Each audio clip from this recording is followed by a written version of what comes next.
Hello, this is just a super simple, super tiny update for Steve's Factory Manager, but it is useful indeed. Let's take a look. It's super short. So here we go, a trigger, an input and output. So I've already prepared it. So I'm going to move things from the rightmost chest to the leftmost chest. I only have two, but whatever. The reason why I get an arrow here is because I have an empty whitelist, because that's what I'm going to set now. So now if I go for instance, the cable cluster from Steve's Factory Manager, and now I'm going to look for that. Obviously now it would only move cable clusters. Right. However, I've added some more detection algorithms here, the way you can detect it. So we have the precise, like before, the NBT independent, the fuzzy one, the OR dictionary one, but now we also have the mod detection, which means it's going to match everything from the same mod this item comes from, which is Steve's Factory Manager. So now if I add these two, it's going to move them. If I add a chest, that's vanilla, that's not the same mod, that's going to be moved. That's Steve's cards, that's not going to be moved.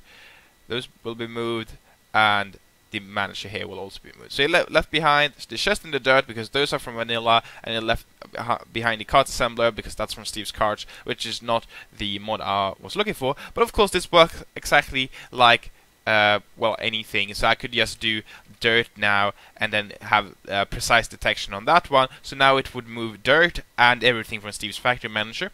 Of course, we could also define. Let's see, if we go to input here, if I go here, let's do the cart assembler.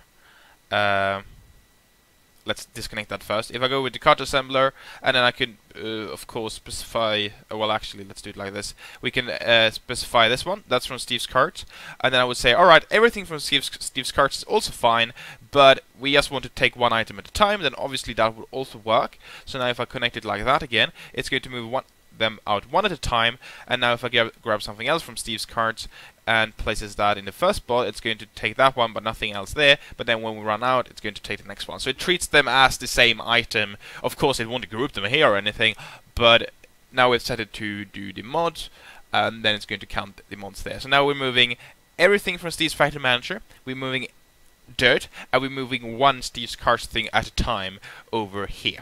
Of course, if that's not good enough for us, what we can do is also use another new setting, which is the next one, which is match all. Now it's going to match all, boom, there you go, which would be the same as having an empty blacklist, but it might be a bit useful when you, for instance, say, right, I want to, let's delete these for this thing. I want to match them all, but, you know, just take 3 at a time, please. Or maybe blacklist that. Okay, so now, whatever I dump in there, it's going to move, but it's always going to leave 3 items behind. Like that. So we have 3 items there, and of course, if I grab those there, and put them there, now it's going to be able to move those, but leave 3 of those behind, because it treats everything as the same item, and therefore we can do things like that. Now we can also do conditions like, alright, do we have an item here? Yes, we do. It's fine and good. There we go. So, I'm not entirely sure that this option will be left here, because it doesn't make too much sense for you to actually select, for instance, the cable class and then select match all.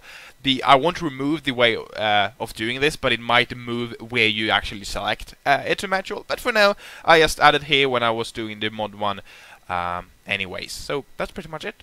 Good luck.